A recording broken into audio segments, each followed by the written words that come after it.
నక్క నక్కలా మిగిలిపోయింది. సింహాన్ని అందరూ అడవికి రాజు అని అంటారు. సింహం చాలా బలవంతమైన, శక్తివంతమైన జంతువే కాదు, బుద్ధిలో కూడా చాలా చురుకైనది. ఎప్పుడు సింహం అనవసరంగా ఏ జంతువును చంపదు. ఒకసారి సింహం తనకు దొరికిన జంతువుని వేటాడి కడుపు నిండా తిని తన నివాస స్థలానికి బయలుదేరింది. దారిలో దానికి ఒక చిన్న నక్కపిల్ల ఏడుస్తూ కనిపించింది. నక్కపిల్ల తన తల్లిదండ్రులను పోడగొట్టుకొని ఒంటరిగా ఏడుస్తూ ఉండటం చూసిన సింహానికి దానిపై జాలి కలిగింది. ఆ నక్క పిల్లను తీసుకుని తన ఇంటికి తీసుకువెళ్ళి తన ఆడసింహంతో ఈ విధంగా అన్నది. ఓ ప్రియమైన ఆడసింహ, నాకు దారిలో ఈ నక్క పిల్ల దొరికింది. బహుశా అది తన తల్లిదండ్రులను పొడగొట్టుకోవడం వల్ల ఏడుస్తున్నది. దీనిని మన పిల్లలతో పాటు ఆదరించి కాపాడు. మగసింహం మాటలు విన్న ఆడసింహం కూడా నక్క పిల్లను తన పిల్లలతో సమానంగా చాలా ప్రేమగా పెంచసాగింది. సింహం పిల్లలు కూడా నక్క పిల్లను తమ సోదరునిగా భావించసాగాయి. సింహం పిల్లలు కాస్త పెరిగి పెద్దయిన తరువాత ఆడసింహం వాటికి వేటాడంలో మెలకువలను నేర్పించసాగింది. నక్క పిల్ల తమకు కాస్త దూరంలో ఒక ఎన్నో గడ్డి మైదానంలో మేస్తూ ఉండటం చూసి మిగిలిన సింహం పిల్లలకు పిలిచి వాటితో ఈ విధంగా అన్నది. ఓ సోదరులారా, మనకు ఇదే మంచి సమయం. ఒక పెద్ద జంతువు వేటాడడానికి రండి. నక్కపిల్ల మాటలు విన్న మిగిలిన సింహం పిల్లలు ఈ విధంగా హెచ్చరించాయి. మమ్మల్ని క్షమించు సోదరా, ఇది ఏనుగు. దీన్ని వేటాడడం మా వల్ల కాదు. సింహం పిల్లల మాటల్ని లెక్క చేయనని నక్కపిల్ల సింహం పైకి దాడికి దిగింది. తన పైకి దూకిన నక్కపిల్లను తాను తొండంతో పట్టుకొని ఏనుగు దానిని విసిరు కొట్టి అక్కడి నుండి వెళ్ళిపోయింది. నక్కపిల్ల ఇల్లు చేరగానే ఆడసింహానికి తన అన్నలపై ఫిర్యాదు చేసింది. దాని మాటలు విన్న ఆడసింహం ఈ విధంగా అన్నది.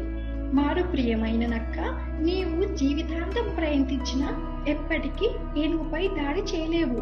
ఎందుకంటే నీవు నక్కవి, సింహాన్ని కాదు. నా భర్త నీపై జాలిపడి ఒంటరిగా ఏడుస్తున్న నిన్ను ఇక్కడికి తీసుకొని వచ్చాడు. నా పిల్లలకు కూడా ఇప్పటి వరకు నీవు నక్కవన్న విషయం సరిగ్గా తెలియదు.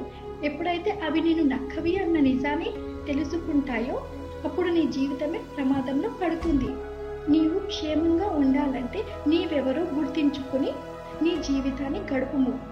అప్పటికి కానీ నక్కకు తెలిసి రాలేదు వాస్తవం ఏమిటో అని.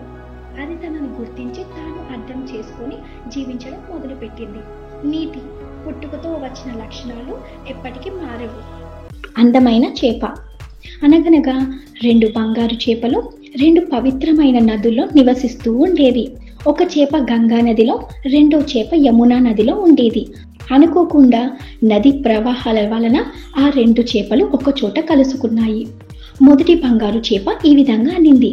హే, నేను మొత్తం ప్రపంచంలోనే అత్యంత అందమైన చేపని. ఆ మాటలకు రెండో బంగారు చేప దానిని హేళనంగా చూస్తూ ఈ విధంగా అనింది. ఈ మాట అనడానికి ముందు నీవు ఎలా ఉన్నావో చూసుకున్నావా?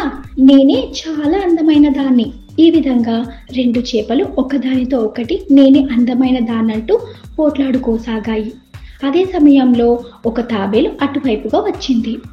ఆ 2 చేపలు తాబేలు దగ్గరకు వెళ్ళి ఇద్దరిలో చాలా అందంగా ఉండేది ఎవరో తీర్పు చెప్పమని అడిగాయి. తాబేలు ఆ 2 చేపలను బాగా పరిశీలించి ఈ విధంగా బదులిచ్చింది. మీరిద్దరూ నాకు చూడటానికి సమానమైన వాళ్ళుగా ఉన్నారు. ఎందుకంటే నేను చాలా ఆకలితో ఉన్నాను. నా ఆకలి తీర్చుకోవడానికి నేనే మీ ఇద్దరిని తినేస్తాను. అప్పటికి కానీ ఆ 2 చేపలకు తన జీవితాలు ఇరకాటంలో ఉన్నాయని తెలిసి రాలేదు. నీతి: అనవసరమైన వివాదాలు ప్రమాదానికి దారితీస్తాయి. అనగనగా ఒక నిర్మలమైన సరస్సు ఉండేది. ఆ సరస్సు చుట్టుపక్కల అనేక పక్షులు అక్కడి ఒడ్డున గల చెట్లపై నివసిస్తూ ఉండేది. ఆ పరిసర ప్రాంతాల్లోనే ఒక బాతుల కుటుంబం కూడా నివసిస్తూ ఉంది. తల్లి బాతు తన బాతు పిల్లలకు ఈత నేర్చుకోవడానికి మరియు ఆహారాన్ని వెతకడంలో సూచనలు ఇవ్వసాగింది. తల్లి బాతు, పిల్ల బాతులు సరస్సులో ఈత కొడుతూ ఆ ఒడ్డు నుండి ఈ ఒడ్డుకు తిరుగుతూ చాలా ఆనందంగా జీవించసాగాయి. ఒకరోజు బాతు ఆ ప్రాంతంలో నక్క వేటాడడం చూసింది. వెంటనే బాతు తన పిల్లల దగ్గరికి వచ్చి వాటిని హెచ్చరించింది. పిల్లలారా, ఈ ప్రాంతంలో ఒక నక్క ఉంది. మీరు సరస్సు నుండి బయటకు వచ్చినప్పుడు జాగ్రత్తగా ఉండండి. ఆ నక్క మీకు హాని కూడా కలిగించవచ్చు. ఆ మాటలకు పిల్ల బాతులన్నీ సరే అమ్మా అంటూ ముక్త కంఠంతో బదిలిచ్చాయి. ఆ క్షణం నుండి తల్లి బాతు ఆ నక్క నుండి తన పిల్లల్ని కాపాడుకోవడానికి అప్రమత్తంగా ఉండసాగింది. మరుసటి రోజు తల్లి బాతు బయటకు వెళ్లి చూడగానే నక్క తన పిల్లలకు అతి దగ్గరలో దాక్కుని ఉండడం గమనించింది. బాతు తన పిల్లల్ని హెచ్చరిస్తూ చాలా బిగ్గరగా, పిల్లలారా తొందరగా నీటిలోకి వెళ్ళిపోండి, నక్క మీకు దగ్గరలో దాక్కుని ఉంది అరుస్తూ నక్క ఉన్న వైపుకి పరుగు వేసింది. నక్క తన వైపుకే వస్తున్న బాతుని చూసి తనకు మంచి ఆహారం దొరకబోతోందని సంబరపడిపోయింది. బాతు తన దగ్గరకు వచ్చే సమయం కోసం వేచి చూడసాగింది. బాతు సగం దూరం వరకు వచ్చింది. తన పిల్లలు నీటిలోకి సురక్షితంగా చేరుకున్నాయో లేదో అని ఒక్కసారి వెనుదిరిగి చూసింది. బాతు గాయపడినట్టుగా నటించి కుంటుకుంటూ నడవసాగింది. నక్క బాతుపై దాడి చేయడానికి ఇదే సరైన సమయం అని భావించింది. నక్క తన పైకి వచ్చే చివరి క్షణం వరకు వేచి చూసి బాతు ఒక్కసారిగా తన బలానంతా కూడదీసుకుని రెక్కల్ని త్వరగా ఆడిస్తూ నక్క పట్టుకోవడానికి ముందే ఎగిరిపోయింది.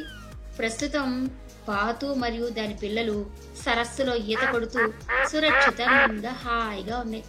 నక్క మాత్రం ఆహారం కోసం వేరే ప్రాంతానికి వెళ్ళిపోయింది. తల్లి ప్రేమకు సాటి మరొకటి లేదు. అనగనగా ఒక అడవిలో ఒక ముసలి సింహం రాజుగా ఉండేది.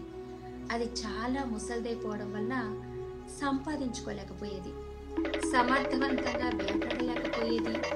తనకు కావలసిన ఆహారాన్ని జంతువులు తిని వదిలివేసిన ఆహారాన్ని తాను తింటూ జీవనం గడపసాగింది. చాలా రోజుల పాటు అలా మిగిలిన ఆహారం కూడా దొరక్క పస్తులు కూడా ఉండేది. ఆ ముసలి సింహానికి సహాయంగా నక్క, కాకి ఉండేవి. అవి చాలా స్వామి భక్తితో సింహం దగ్గరే ఉంటూ అది వదిలివేసిన ఆహారాన్ని తింటూ దాంతో పాటే ఉండేవి. తమ ముసలి సింహం యొక్క దీనమైన స్థితిని చూసి నక్క, కాకి చాలా బాధపడుతూ ఉండేవి. ఒకరోజు నక్క కాకితో ఈ విధంగా అంది, మనం ఎలాగైనా సరే మనం సింహరాజుని సంతోషపెట్టాలి. ఆ మాట విన్న కాకి ఈ విధంగా బదిలిచ్చింది, అవును మిత్రమా, మనం మన రాజుని ఎలాగైనా సంతోషపెట్టాలి, ఏదైనా చేయాలి. నక్క, కాకి ఈ విధంగా మాట్లాడుతూ ఉండగా అక్కడికి అనారోగ్యంతో బాధపడుతూ చావుకు దగ్గరగా రోజులు లెక్క పెడుతున్న ఒంటె మేత మేయడానికి వచ్చింది. నక్క కాకిని చూసి ఒంటె వాటితో ఈ విధంగా అంది, మిత్రులారా ఏం మాట్లాడుకుంటున్నారు? ఆ మాటలు విన్న నక్క తెలివిగా ఈ విధంగా అంది, మా సింహం రాజు చాలా ముసలిదైపోయింది, ఏ జంతువును కూడా వేటాడలేకపోతున్నాడు. అతని కోసం మా ఇద్దరిలో ఎవరో ఒకరు మా జీవితాన్ని త్యాగం చేద్దాం అని అనుకుంటున్నాం. ఆ మాటలు విన్న ఒంటె ఈ విధంగా అంది, నీవు చూడ్డానికి చాలా బలిష్టంగా ఆరోగ్యంగా ఉన్నావు, కాబట్టి నేను నా జీవితాన్ని త్యాగం చేస్తాను. ఇలా నక్క, కాకి, ఒంటెల మధ్య ఒక ఒప్పందం కుదిరింది. ఒంటె తన జీవితాన్ని త్యాగం చేయడానికి సిద్ధమైంది. ఒంటె సింహానికి అంగవేసేంత దూరంలో మేత మేస్తున్నట్లు నిల్చున్నది. నక్క కోత వేసి సింహంతో ఈ విధంగా అంది, ఓ సింహరాజా, అటు చూడండి, ఒంటె మేత మేస్తోంది, మీరు దానిపై దాడి చేయండి. సింహం మొదట కాస్త వెనకాడినా ఆ తర్వాత కుంటుకుంటూ వెళ్లి ఒంటెపై దాడి చేసింది. ఆశ్చర్యంగా సింహం ఒంటెని చంపేసింది. సింహం చాలా సంతోషపడుతూ గర్జిస్తూ ఈ విధంగా అంది, మీరు చూసారా, నేను ఒంటెపై దాడి చేసి దాన్ని చంపేశాను. ఆ రోజు నుండి సింహం ధైర్యాన్ని తెచ్చుకుని తన ఆహారాన్ని తనే సంపాదించుకోవడం మొదలుపెట్టింది. సింహం రాజును చూసి కాకి నక్కతో ఈ విధంగా అంది, మనం మన ప్రయత్నం వల్ల సింహం రాజుతో ఆహారాన్ని సంపాదించుకునే సామర్థ్యాన్ని, ధైర్యాన్ని పెంచాం. సింహం రాజు కూడా నక్క, కాకిల స్వామి భక్తిని, నమ్మకాన్ని చూసి తనకు నమ్మకమైన, విధేయమైన సేవకులు దొరికినందుకు చాలా సంతోషించాడు. ఈ కథలో నీతి ఏంటంటే విధేయత ఉత్తమమైనది.